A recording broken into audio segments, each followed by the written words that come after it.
So this is No King's Day, why climate change should be the lead issue, the graphic T, but this is the longer version. The liberal left has a heavy focus on process, in my opinion, from having been around them for a lot of years now. Well, what might be the historical roots of this? Well, initially, liberalism, as I was taught by a political science professor, was really the movement of the emerging bourgeois or the emerging capitalist class against the aristocrats and the nobles, the feudals. And that was also in juxtaposition, and the feudals then would have been called the conservatives, but that was also in juxtaposition to the socialist or the labor movement. So they weren't really the same. Well, as time went on, somehow the socialist and the liberal movements kind of fused together, at least in America and some places, but they got that initial tension.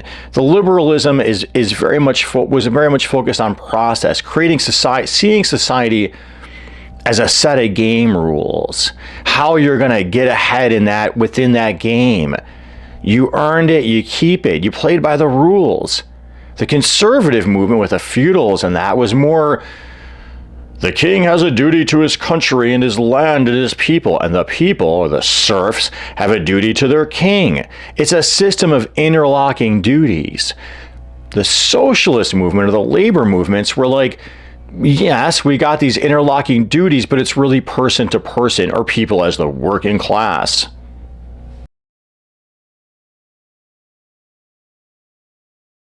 Well, what if someone wants a king? A king in the ideal sense. They want someone who has a duty to the country, a duty to their subjects, the interests of the land and its people.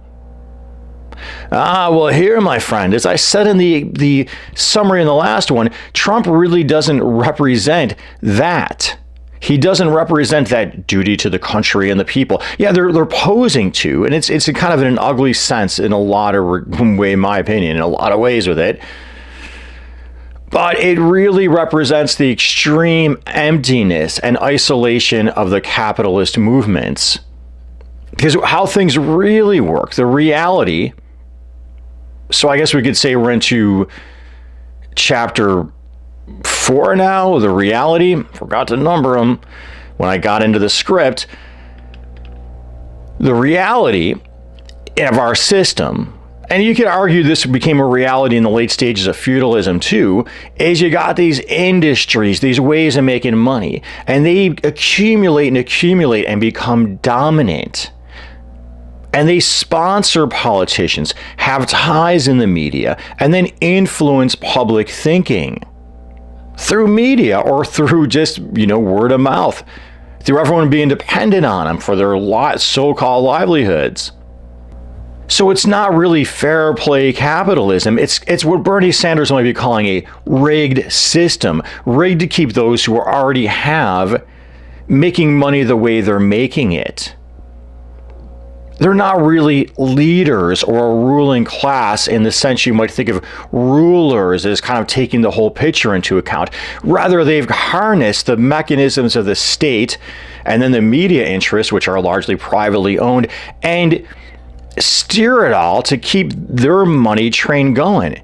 And what's one of the biggest money trains since the dawn of capitalism, my fine feathered friends? That is petrochemical fossil fuels. Well, definitely fossil fuels. And they've been sponsoring politicians and having their ties in media since almost day one of capitalism. So now the reality of climate change in our economy.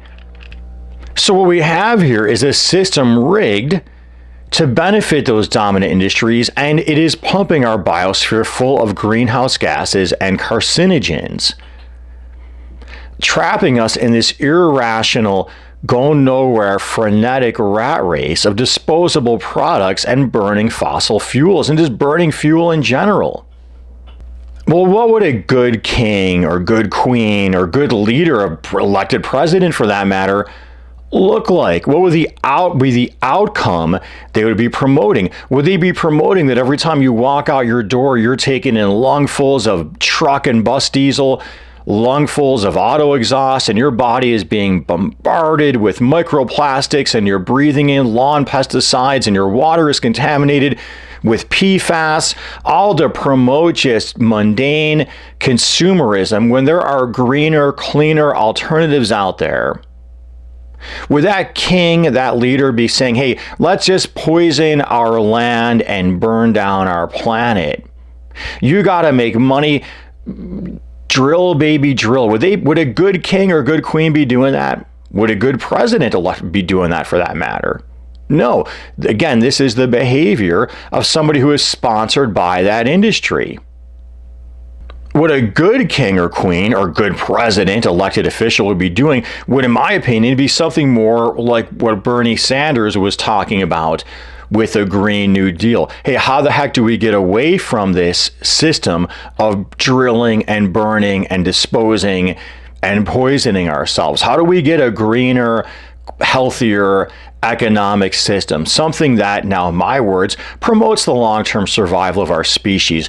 Where is the country going? Where is America going, or whatever country you may be in going?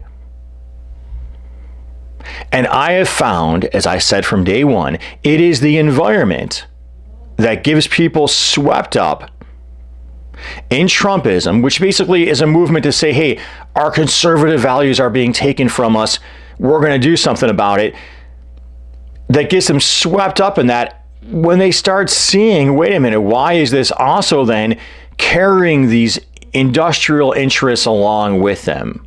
Are they just using my values? To what extent are my values even are being manipulated, if you will? But I'm telling you, it is the environment that gives people pause. And that is why I believe the resistance, if you want to call it that, to Trump should be more focused on outcomes rather than process. What kind of world do you want to live in?